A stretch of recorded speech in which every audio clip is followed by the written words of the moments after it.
Hi babies, welcome back. This is wig class 109. I'm going to be doing a little bit of custom coloring. Of course, I'm making this wig on the sewing machine. You already know.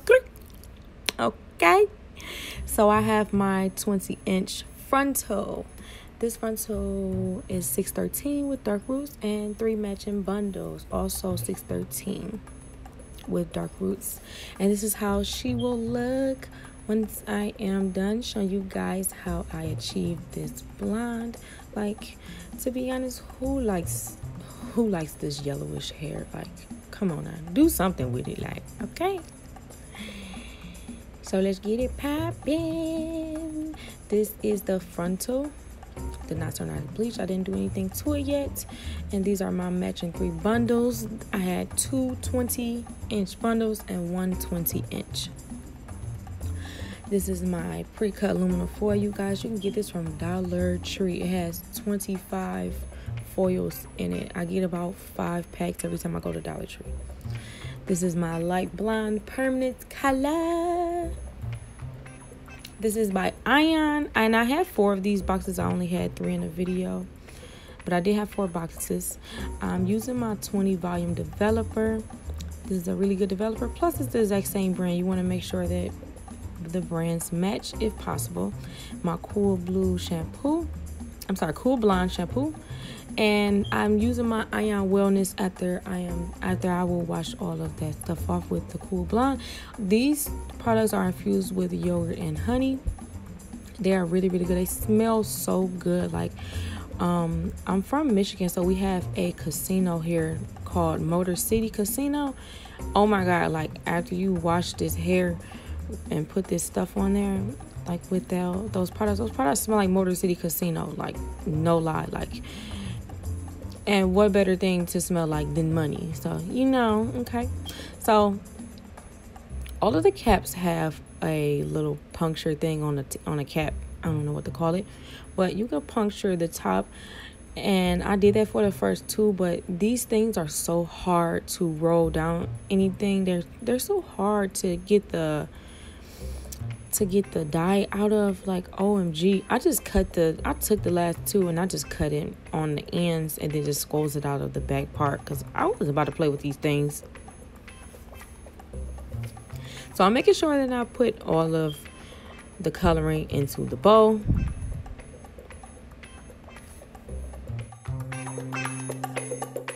On the back of the box, the contents say the mix ratio is 1:1. I believe those color containers contain 2 ounces apiece. So you want to put 2 ounces of developer per color container, which is what I did. And I'm going to go ahead and mix it up nice and smoothly to make sure that it has no lumps, no clumps. Make sure it's nice and consistent, because if you don't, then the hair color will not apply to the hair evenly.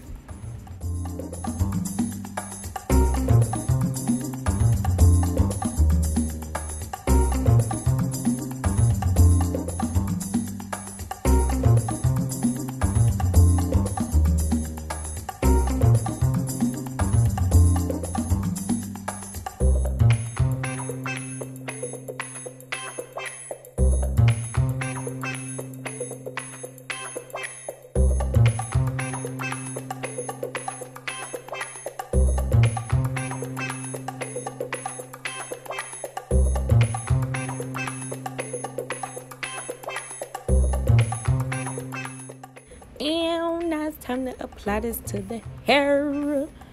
So I'm going through, making sure I'm getting through to the thick spots. Anybody that gets 613 hair know that this hair is like really thick on top of the frontal. So I'm making sure that I get all of those, make sure that I comb all of this through. And I'm going to do the exact same process with all 3 bundles as well. So I'm going to apply the color and I'm going to comb it through to make sure that it gets to absolutely every strand possible. After all the color is applied, I let it process for about 45 minutes, and then I go in and wash everything with my Cool Blonde Ion shampoo. I let everything hang dry, and I also, while it's hang drying, I spray my leave-in conditioner from Ion Wellness on there. Like I said, this stuff smells like so magnificent. Like, I love that it smells like Motor City, like it smells like money, like OMG, like yes, yes, yes, yes. Okay, so when sewing my frontal down, I always make sure I have 2 pre-threaded needles, my scissors on hand, and for this one I'm going to be using the Cool Mesh Dome wig cap. This cap is really, really great. If you guys have a chance to use it, check your local beauty supply or pause the video and get that serial number, or I'll put it down in the description at the bottom, and then they may sell it online. You can see if they do. Now, when I am sewing my frontals down, I always sew them down first because to me, this is my process. It's just so much easier to get it out the way. For me, the frontal is the most important part of the wig. Like, placing the tracks is still important, but the frontal is the crowning part of the wig. The frontal is a lot of the time the deciding factor of the buyers and the clients. So I make sure that I pull the frontal down at least 1 inch in front of the cap. And I love this cap because it has like a cross shape from them constructing the cap. So that gives me like my guidelines on where to place the caps, on where to place the frontal on the ends by the band. So I like to make sure that those meet up with the cross. I did spray my BTZ protein cocktail in the hair just to make it a little bit more manageable, because I'm going to go ahead and braid this hair down to get the hair out of the way. As I said, this hair is really, really thick and it's long as well, so I just want to braid it to make sure that the hair doesn't get frizzy or anything as I'm sewing and it doesn't get in my way. And I always start sewing from the top of the cap down the side, and I do that specifically because, and I do this on both sides, I do that specifically because it allows the string to pull on the cap evenly. I'm not pulling on the cap from one side or the other, so that everything pulls down evenly.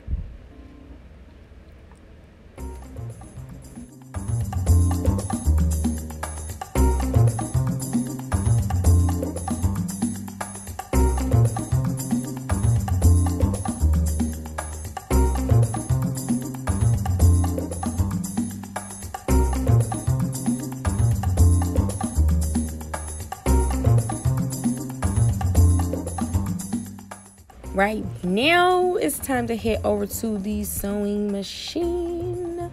So, I do have my ugly little black head back there. Thank you. And I have my frontal on the cap, and I have my 3 bundles.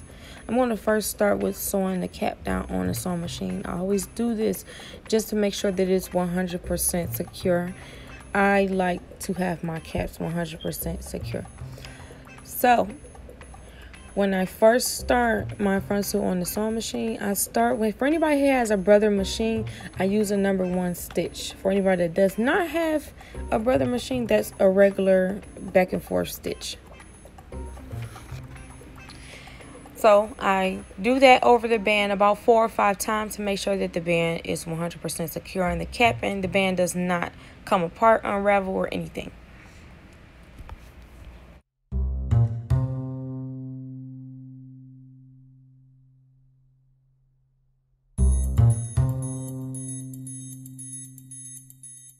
After I'm done sewing the band down, I switch to a number 8 stitch. A number 8 stitch is an interlocking stitch.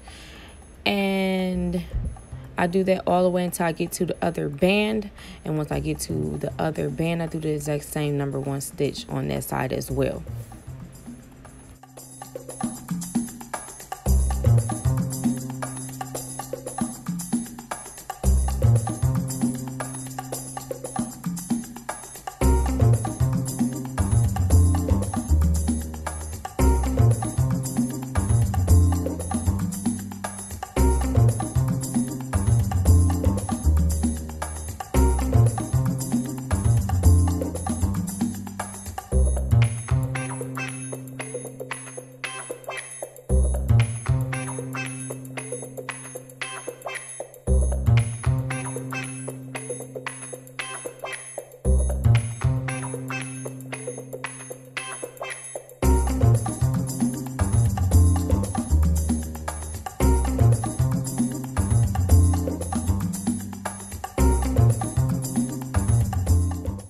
Now I always cut off the excess cap because it will get in your way. Like, it's so annoying.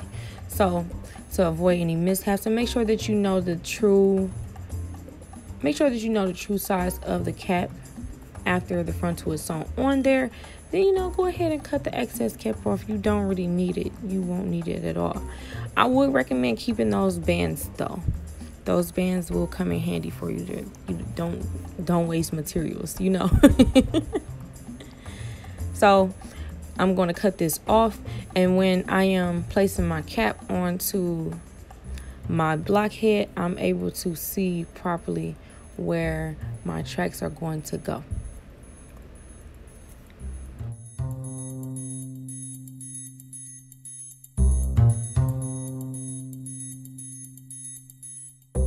After cutting off the excess cap, I turn them inside out to make sure that they're fitting correctly on the blockhead. I also always double my tracks. Doubling my tracks allows me to fit absolutely all of this hair onto the frontal. So I double the tracks ahead of time. That way, once I get the sewing the tracks down, I can just zoom through the cap. So preparation is key to make sure that you have everything nice and neat.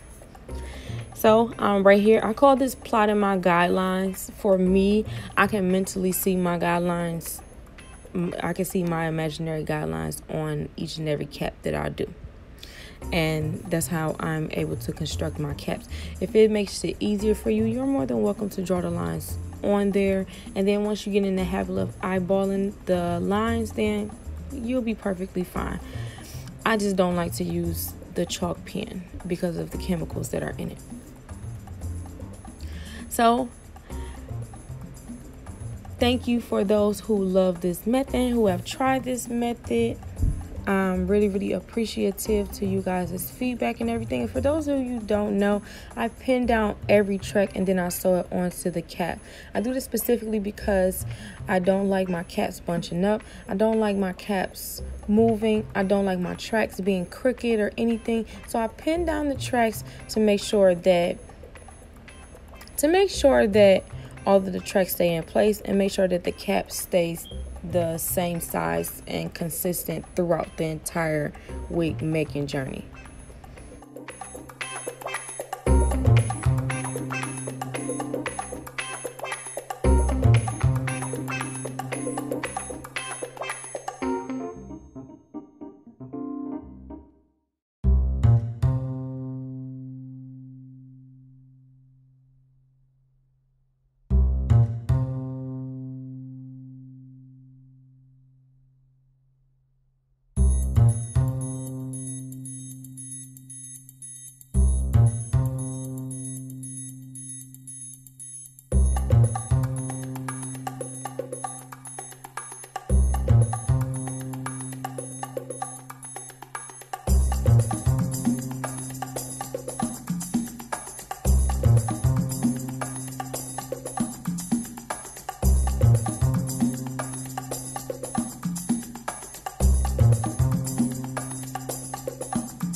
So all the tracks are pinned in a C-shaped form until I get to a small part in the top, and then I place all of the tracks horizontally. I cut off all of the straight threads, and here's how she looks underneath the cap after I'm all done sewing. I love these caps, you guys. These caps are really nicely ventilated. And last step, I am flat ironing this hair bone straight because that is how my client desired it to be. So that is what I will do.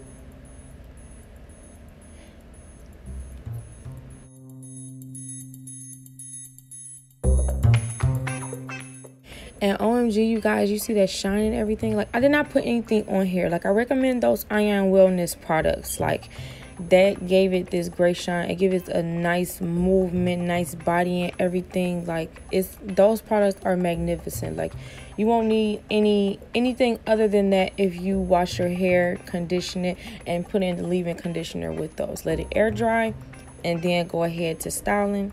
You'll be A1, I promise you.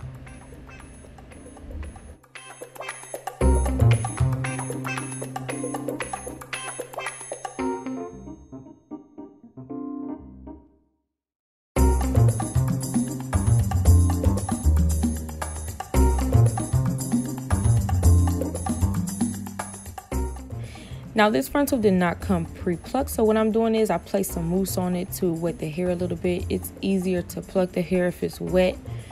So I'm taking my tweezers with the light in them. Oh no, actually I had the regular tweezers this time, I'm sorry. But I'm taking my tweezers, I'm going through layer by layer, making sure that I pluck this hair nice and evenly to make sure that everything is great and good.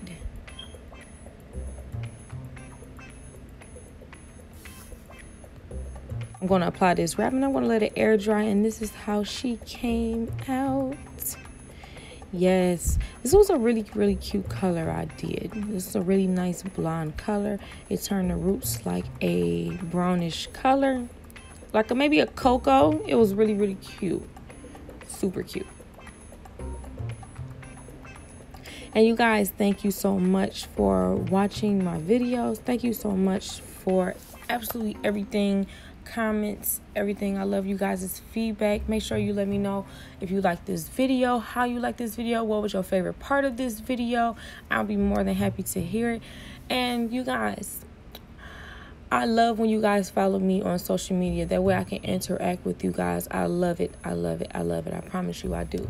So make sure you follow me on Facebook and Instagram.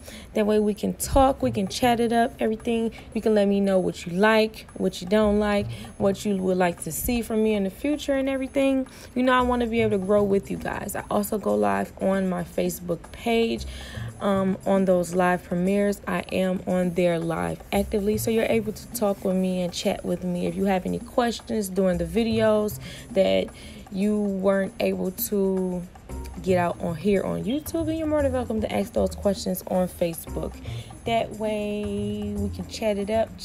Yeah, girl. Anyways, thank you guys so much for watching again. I love you guys. I love you. And I'll see you next time. Bye.